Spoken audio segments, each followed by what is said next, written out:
বিসমিল্লাহির রহমানির রহিম। সম্মানিত ভিউয়ার্স এবং আমাকে যারা এখন শুনবেন এবং পরবর্তীতে শুনবেন, সবাইকে আসসালামু আলাইকুম।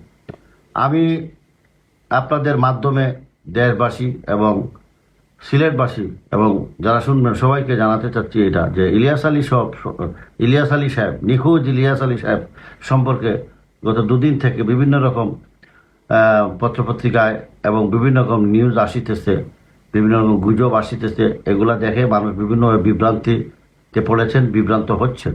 আমি সবার কাছে অনুরোধ করব যে আপনারা এইসব নিউজ কিংবা গুজব দেখে বিভ্রান্তিতে পড়বেন না এবং কোনো ধরনের বিভ্রান্তিমূলক যে নিউজগুলো আসছে সেগুলাকে আপনারা কান দিবেন না।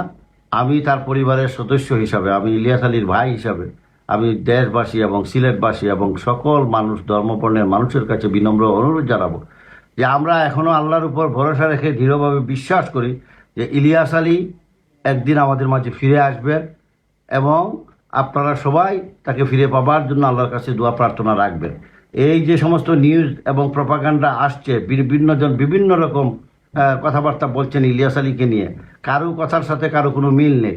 আমি এটা আমাদের পরিবারের সদস্যদেরকে এবং বিশেষ করে ইলিয়াস আলীর শুভানুদ্দায়ী এবং যারা তার অতি আপনজন, বিশেষ করে তার প্রিয় সিলেটবাসী, তাদের হৃদয়ে মানসিকভাবে তাদেরকে আঘাতপ্রাপ্ত করা হচ্ছে এই সমস্ত প্রপাগান্ডা করে। তো আমি আশা করব আপনারা এইসব প্রপাগান্ডায় কান দিবেন না, শুধু ইলিয়াস আলীর জন্য দোয়া করেন। ইনশাআল্লাহ ইলিয়াস আলী আপনাদের মাঝে ফিরে আসবেন এবং আমি দৃঢ়ভাবে সেটা আল্লাহর উপর বিশ্বাস থেকে বলছি। সুতরাং এইসব প্রপাগান্ডায় কান না দেওয়াই ভালো। আর আমি সবার কাছে অনুরোধ করব যে আমাকে যারা শুনবেন এবং রাজনীতিবিদ যারা রয়েছেন, বাংলাদেশের রাজনীতিবিদ এবং সরকার প্রশাসনের বিভিন্ন পর্যায়ে, সকলের কাছে বিনম্র অনুরোধ থাকবে আমি আমার পরিবারের পক্ষ থেকে যে ইলিয়াস আলীকে খুঁজে বের করে আমাদের মাঝে সুস্থ অবস্থায়, অক্ষত অবস্থায় ফিরিয়ে দেওয়ার ব্যবস্থা নেওয়া হোক। এটা সকলের নৈতিক দায়িত্ব। কারণ ইলিয়াস আলী এদেশ, এই জাতি, এদেশের জনগণের কল্যাণের স্বার্থে, মানুষের ন্যায় বিচার প্রতিষ্ঠার স্বার্থে, মানুষের বাক স্বাধীনতা প্রতিষ্ঠা করবার জন্য, মানুষের মৌলিক অধিকার প্রতিষ্ঠা করবার জন্য সততা এবং নিষ্ঠার সাথে তার প্রিয় নেত্রী, মহান নেত্রী বেগম খালেদা জিয়ার আপসীন নেতৃত্বের প্রতি অবিচল থেকে সেদিন ফ্যাসিবাদের বিরুদ্ধে রুখে দাঁড়িয়েছিলেন বলেই তাকে গ্রহণ করা হয়েছে।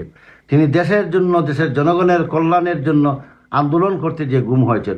তাই আমাদের যে মানসিক পরিস্থিতির মধ্য দিয়ে আমরা আজকে দীর্ঘদিন থেকে আমরা আমরা আমরা বসবাস করছি, আমরা একটা বিপর্যস্ত পরিস্থিতির মধ্যে, আমাদেরকে এইরকম বিভ্রান্তিকর নিউজ ছাপিয়ে আমার পরিবারকে এবং আমার ইলিয়াস আলীর শুভাকাঙ্ক্ষীদেরকে এইভাবে মানসিকভাবে কষ্ট দেওয়াটা কতটুকু সমীচীন আমি জানি না। তবে আশা করব সবাই বিবেকবান, বিবেক, সকলের বিবেককে নাড়া দিবে যে ইলিয়াস আলী একজন সৎ নিষ্ঠাবান রাজনীতিবিদ। তিনি নিজের জন্য রাজনীতি করেন না, তিনি দেশের জন্য, দেশের জনগণের জন্য, দেশের কল্যাণের জন্য রাজনীতি করতে যে গুম হয়েছেন। তাই এই মানুষটার প্রতি দলমত নির্বিশেষ সকলে আন্তরিক হবেন এবং তাকে খুঁজে বের করে আনবার ব্যবস্থা করবেন।